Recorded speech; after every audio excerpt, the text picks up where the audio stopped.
এক সকালে টুনি জেগে দেখে চারপাশের সব রং উধাও। গাছ ধূসর, ফুল ধূসর, এমনকি সূর্যও ধূসর।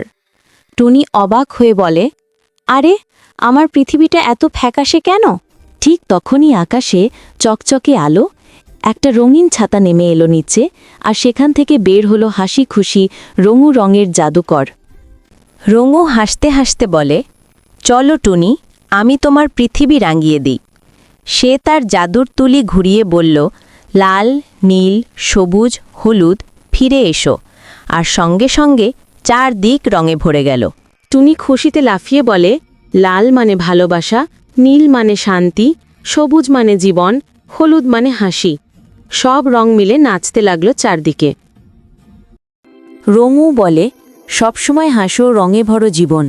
তারপর তার রঙিন ছাতা নিয়ে এসে উড়ে গেল আকাশে, আর টুনি তাকিয়ে রইল হাসি মুখে। জীবন সুন্দর হয় যখন আমরা হাসি, ভালোবাসি আর রঙে রঙে ভরি।